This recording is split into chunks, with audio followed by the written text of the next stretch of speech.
إن هذا القرآن يهدي للتي هي أقوم ويبشر المؤمنين الذين يعملون الصالحات أن لهم أجرا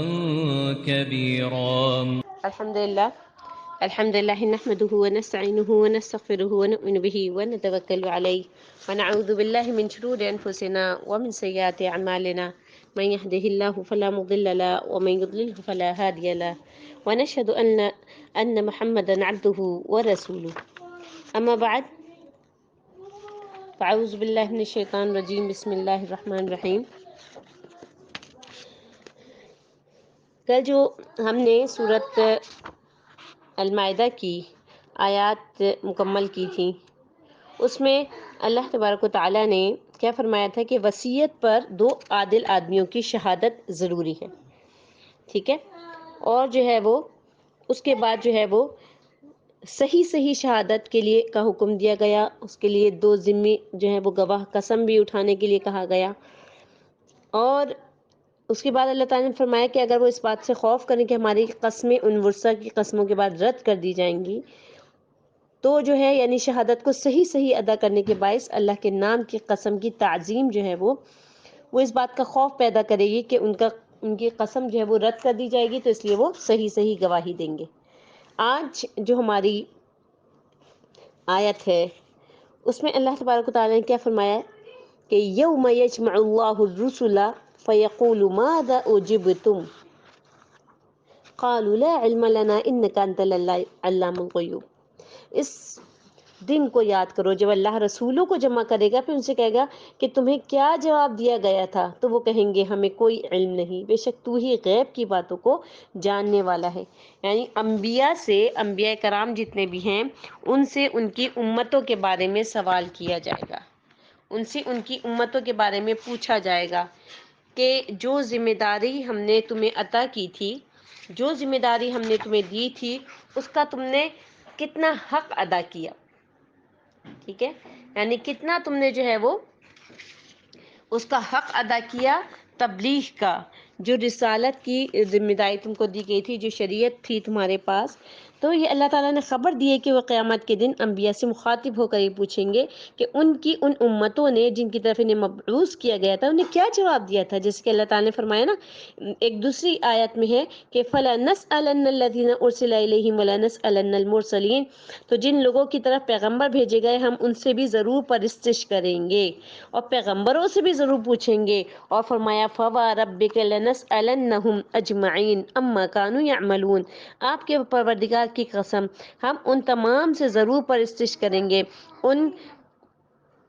کاموں کی جو وہ کرتے تھے۔ اور رسول کیا جواب دیں گے؟ آگے سے رسول کہیں گے لا علم لنا، ہمیں کچھ معلوم نہیں۔ امام مجاہد اور حسن بصری اور سدی فرماتے ہیں کہ وہ اس دن کی حولناکی کی وجہ سے یہ جواب دیں گے، ٹھیک ہے، یوم یجمع اللہ رسولا فیقول ماذا اجبتم، جس دن اللہ پیغمبروں کو جمع کرے گا پھر ان سے پوچھے گا کہ انہیں کیا جواب ملا، تو گھبراہٹ کی وجہ سے انبیاء یہ جواب دیں گے لا علم لنا، ہمیں کچھ علم نہیں، ٹھیک ہے۔ تو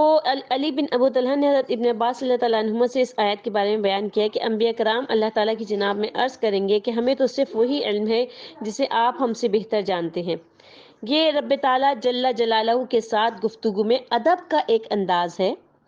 یعنی ہمارے علم کو تیرے اس علم کے مقابلے میں جو ہر چیز کو محیط ہے کوئی نسبت ہی نہیں ہے، یعنی ہمارا جو علم ہے وہ بہت ہی قلیل ہے۔ ہمیں اگرچہ جواب دیا گیا اور ہم جواب دینے والوں کو بھی پہچانتے ہیں، لیکن ہمیں ان کے صرف ظاہری کا علم ہے، ان کے باطن کے بارے میں ہمیں کوئی علم نہیں، اور تو ہر چیز کو جاننے والا ہے، ہر چیز کی تجھے اطلاع ہے، تیرے علم کے مقابلے میں ہمارا علم تو ایسے ہے جیسے کہ کوئی علم ہی نہ ہو۔ انک انت العلام الغیوب، بے شک تو ہی غیب کی باتوں سے واقف ہے، ٹھیک ہے۔ تو اس طریقے سے جو ہے وہ انبیاء کرام اللہ تبارک و تعالیٰ کو جواب دیں گے۔ اس کے بعد کیا فرمایا؟ اس کے بعد ہے اذ قال اللہ یا عیسی ابن مریم اذکر نعمتی علیک وعلی والدتک، جب اللہ کہے گا اے عیسیٰ ابن مریم تو خود پر اور اپنی ماں پر میری نعمت یاد کر، اذ ایدتک بروح القدس، جب میں نے تجھے روح قدس یعنی جبرائیل علیہ السلام کے ساتھ قوت دی، تکلم الناس فی المہدی وکہلا، تو ماں کی گود میں اور پختہ عمر میں لوگوں سے کلام کرتا تھا۔ وَإِذْ عَلَّمْتُكَ الْكِتَابَ وَالْحِكْمَةَ وَالتَّوْرَاةَ وَالْإِنْجِيلَ، اور جب میں نے تجھے کتاب و حکمت اور تورات اور انجیل کی تعلیم دی، اور جب تو میرے حکم سے وَإِذْ تَخْلُقُ مِنَ الطِّينِ كَهَيْئَةِ الطَّيْرِ بِإِذْنِي، یعنی میرے حکم سے گارے سے پرندے کسی مورت بناتا تھا، یعنی جو گارے کی جو مٹی ہوتی ہے اس سے پرندے کسی مورت بناتا تھا، پھر تو اس میں پھونک مارتا تھا تو وہ میرے حکم سے پرندہ بن جاتا تھا۔ فَتَنفُخُ فِيهَا فَتَكُونُ طَيْرًا بِإِذْنِي وَتُبْرِئُ الْأَكْمَحَ وَالْأَبْرَصَ بِإِذْنِي، اور تو پیدائشی اندھے کو اور پھلیری والے کو، یعنی جو ابرص کے جو بیمار ہوتے ہیں ان کو میرے حکم سے تندرست کر دیتا تھا۔ وَإِذْ تُخْرِجُ الْمَوْتَ بِإِذْنِي، جب تو مردوں کو میرے حکم سے زندہ کرتا تھا۔ وَإِذْ كَفَفْتُ بَنِي إِسْرَائِيلَ عَنْكَ إِذْ جِئْتَهُمْ بِالْبَيِّنَاتِ فَقَالَ الَّذِينَ كَفَرُوا مِنْهُمْ إِنْ هَذَا إِلَّا سِحْرٌ مُبِينٌ، اور جب تم مردے کو میرے حکم سے زندہ نکالتا تھا، اور جب میں نے تجھے بنی اسرائیل سے بچایا، جب تو ان کے پاس واضح نشانیوں کے ساتھ آیا تھا، تب ان لوگوں میں سے جنہوں نے کفر کیا انہوں نے کہا تھا یہ تو کھلے جادو کے سوا کچھ بھی نہیں، یعنی یہ کھلے ہوئے جادو کے سوا کچھ نہیں۔ وَإِذْ أَوْحَيْتَ إِلَى الْحَوَارِيِّينَ أَنْ آمَنُوا بی و بے رسولی، اور جب میں نے حواریوں کو الہام کیا کہ تم مجھ پر اور میرے رسولوں پر ایمان لاؤ، تب انہوں نے کہا ہم ایمان لائیں گے۔ قالوا آمنا، کیا کہا؟ ہم ایمان لائیں گے۔ واشہد بأننا مسلمون، اور تو گواہ رہ کہ بے شک ہم فرما بردار ہیں۔ یعنی اس آیت میں جو ہے وہ حضرت عیسیٰ علیہ السلام کے بارے میں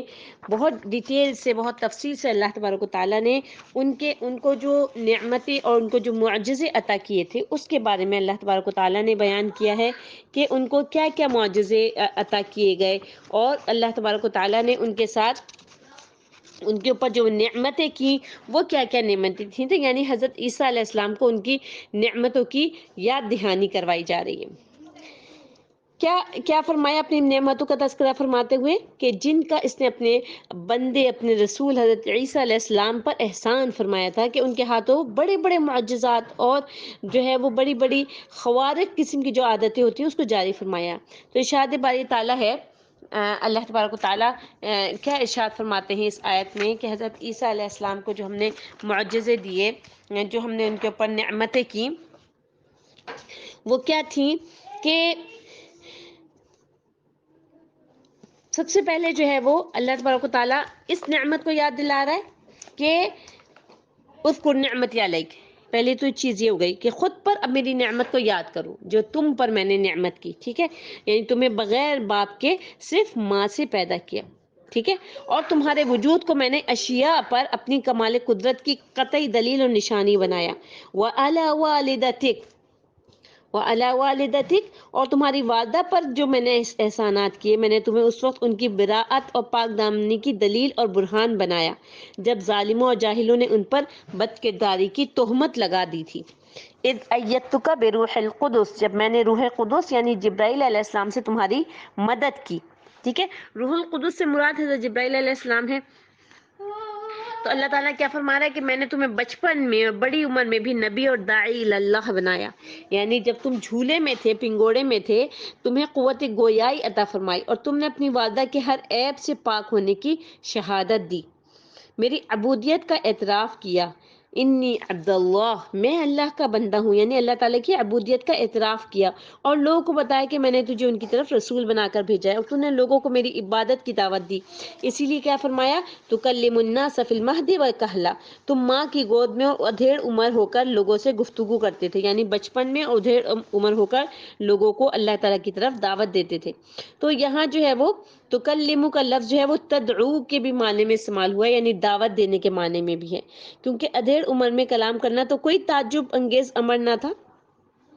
یعنی ادھیڑ عمر میں تو سبھی کلام کر رہے ہوتے ہیں۔ تو اللہ تعالیٰ کیا فرما رہا ہے، وَإِذْ عَلَّمْتُكَ الْكِتَابَ وَالْحِكْمَةَ، اور جب میں نے تم کو کتاب اور دانائی سکھائی، یعنی خط اور فہم سکھایا، وَالتَّوْرَاةَ اور تورات سکھائی، اس سے مراد وہ کتاب ہے جسے اللہ تعالیٰ نے کلیم اللہ حضرت موسیٰ بن عمران پر نازل فرمایا۔ تو ارشاد الہی کیا ہے، وَإِذْ تَخْلُقُ مِنَ الطِّينِ كَهَيْئَةِ الطَّيْرِ بِإِذْنِي، اور جب تو میرے حکم سے مٹی سے پرندے کی سی مورت بناتا تھا، تم میرے حکم سے مٹی سے پرندے کی شکل و صورت بناتے تو وہ میرے حکم سے پرندہ بن جاتا۔ اپنے بنائے ہوئے پرندے کی اس شکل و صورت میں جب تم پھونک مار دیتے تو وہ واقعی جاندار پرندہ بن جاتا، اور اللہ تعالیٰ کے حکم اور اس میں جان پیدا کرنے کی وجہ سے وہ اڑنے بھی لگ جاتا تھا۔ یعنی حضرت موسیٰ علیہ السلام جو ہے وہ جیسے مٹی کا یا گارے کا جو ہے وہ پرندہ بناتے تھے، جیسے بچے عموماً بنا رہے ہوتے ہیں، کھلونے بنا رہے ہوتے ہیں مٹی سے، ایسے کھلونا بناتے تھے اور پھر جو ہے وہ اللہ تعالیٰ کے حکم سے جو ہے وہ اس میں پھونک مارتے تھے۔ ظاہر ہے ہر کام اللہ تعالیٰ کے حکم سے ہوتا ہے، ایسا نہیں ہوتا تھا کہ اس وقت جو ہے وہ کوئی اسپیشل کوئی میسج آتا تھا یا کچھ ایسے، نہیں، وہ ان کا صرف پھونک مارنا ہی۔ لیکن آپ یہ نوٹ کیجئے کہ حضرت عیسیٰ علیہ السلام نے ہر اپنے معجزے کے بعد کیا کہا ہے؟ بِإِذْنِ، یعنی اللہ تعالیٰ کے حکم سے، اللہ تعالیٰ کے حکم سے جو ہے وہ میں یہ کام کرتا تھا، اللہ تعالیٰ کے حکم سے جو ہے وہ پرندے میں جو ہے جان پڑ جاتی تھی، اللہ تعالیٰ کے حکم سے جو ہے وہ اندھے مادرزاد جو اندھے ہوتے تھے وہ جو ہے وہ بینا ہو جاتے تھے، یعنی دیکھنے والے ہو جاتے تھے۔ تو آگے کیا فرمایا؟ وَتُبْرِئُ الْأَكْمَحَ وَالْأَبْرَصَ بِإِذْنِهِ، اور مادرزاد اندھے اور جو ابرس یعنی جس کو برس کی جو بیماری ہوتی ہے، جس سے جسم میں سفید سفید سے نشان پڑ جاتے ہیں، ان کو جو ہے میرے حکم سے تم تندرست کر دیتے تھے، ٹھیک ہے نا؟ وَإِذْ تُخْرِجُ الْمَوْتَى بِإِذْنِي، اور جس وقت تم مردے کو میرے حکم سے زندہ کر کے قبر سے نکال کے کھڑا کر دیتے، یعنی حضرت عیسیٰ علیہ السلام مردوں کو بلاتے تھے تو اللہ تعالیٰ کے حکم سے اس کی قدرت سے اور جو ہے وہ کھڑے ہو جاتے تھے۔ آپ دیکھیں کہ یہ ایک ایسا کام ہے کہ جو کہ کبھی بھی جو ہے وہ انسان کے تصور میں نہیں آ سکتا ہے کہ ایسا بھی ہو سکتا ہے کہ جو مردے جو قبروں کے اندر ہیں اور وہ جو ہے وہ کسی طور پہ جو ہے وہ زندہ ہو جائیں۔ تو حضرت عیسیٰ علیہ السلام کو اللہ تبارک و تعالیٰ نے یہ جو ہے وہ ان کو اسپیشلٹی بخشی تھی، ان کے زمانے میں جو ہے وہ ان تمام چیزوں کا یعنی طب کا جو ہے وہ بہت زیادہ عروج تھا، تو اللہ تعالیٰ نے اسی حساب سے ان کو معجزے دیے تھے۔ تو اللہ تعالیٰ کیا فرما رہے ہیں؟ وَإِذْ كَفَفْتُ بَنِي إِسْرَائِيلَ عَنْكَ إِذْ جِئْتَهُمْ، اور جب میں نے بنی اسرائیل کے ہاتھوں کو تم سے روک دیا، جب ان کے پاس کھلی نشانیاں لے کر آئے تو جو ان میں سے کافر تھے کہنے لگے کہ یہ تو صریح جادو ہے، یعنی میری اس نعمت کو بھی یاد کرو جب میں نے بنی اسرائیل کو تم سے اس وقت روک دیا تھا جب تم اللہ تعالیٰ کی طرف سے ان کے سامنے اپنی نبوت اور رسالت کے ٹھوس اور قطعی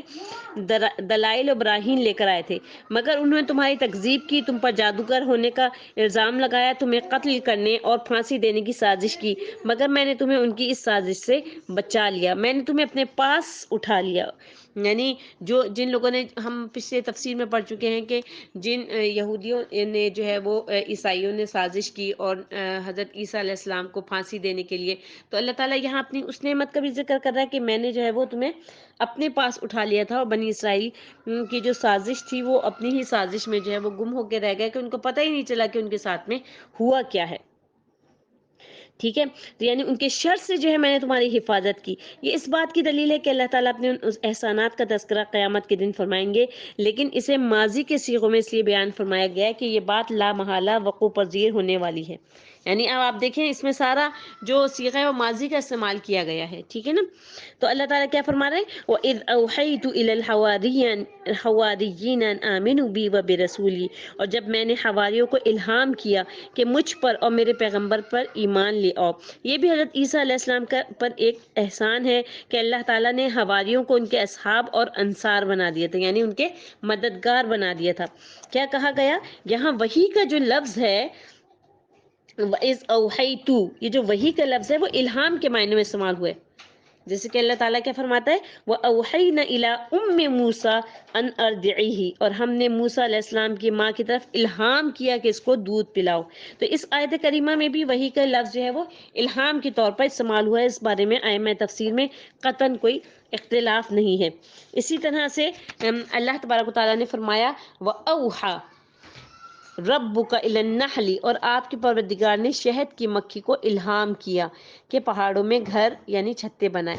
تو اس طریقے سے جو ہے وہ یہاں پر بھی وحی کا جو لفظ ہے وہ الہام کے طور پر استعمال ہوا ہے، ٹھیک ہے؟ تو پھر ان کے دلوں میں جو ہے وہ اللہ تبارک و تعالیٰ نے یہ بات ڈال دی، یعنی جو انصار تھے ان کے جو مددگار تھے حضرت عیسیٰ کے، اور انہوں نے کیا کہا؟ آمنا واشہد بأننا مسلمون، ہم ایمان لائے اور تو گواہ رہ کہ بے شک ہم فرمانبردار ہیں، ٹھیک ہے؟ تو اس میں جو ہے وہ تمام قسم کی ہر قسم کی نعمتوں کا اللہ تبارک و تعالیٰ نے ذکر کیا ہے، اور اس کے بعد جو ہے وہ اللہ تعالیٰ کیا فرما رہے ہیں، اب ایک اور نعمت کا ذکر ہے کہ اللہ تعالیٰ نے کس طرح سے جو ہے وہ بنی اسرائیل نے ان سے خوان مانگا، یعنی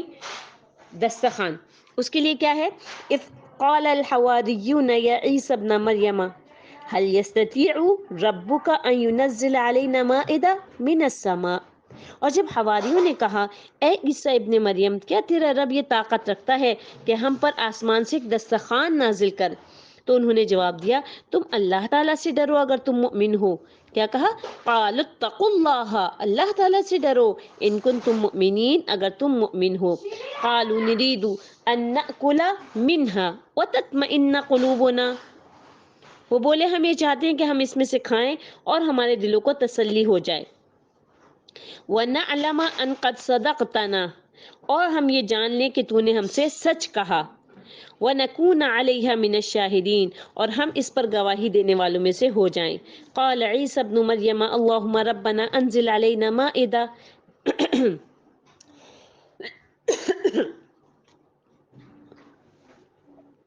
تو حضرت عیسی ابن مریم نے کہا اے اللہ ہمارے رب،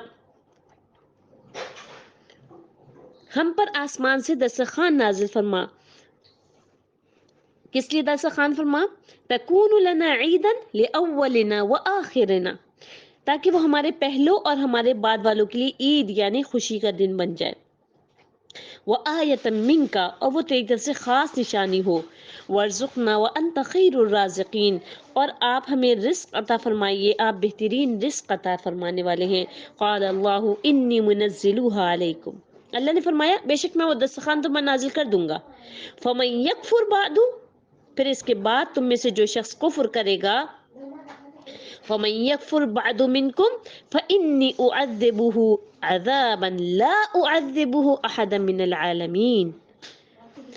اگر یہ جو دسترخوان نازل ہو گیا اس کے بعد تم میں سے کوئی کفر کرے گا تو یقیناً میں اسے ایسا عذاب دوں گا کہ ویسا عذاب پھر میں نے دنیا میں کسی کو نہیں دیا ہوگا. یعنی اتنا دردناک اور اتنا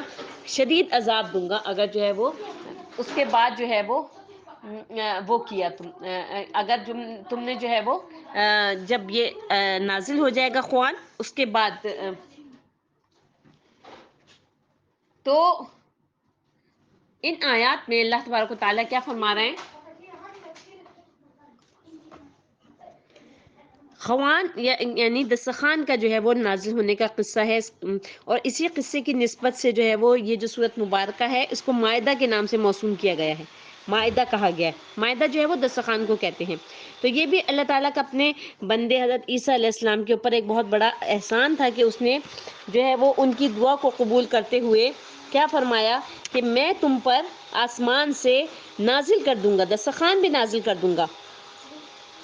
ٹھیک ہے، اور اس سے جو ہے وہ دسترخوان نازل کرنے کی وجہ سے یہ جو ہے حضرت عیسیٰ علیہ السلام کی نبوت کی ایک ٹھوس اور قطعی دلیل تھی، حجت تھی. اذ قال الحواریون، وہ قصہ بھی یاد کرو جب حواریوں نے کہا،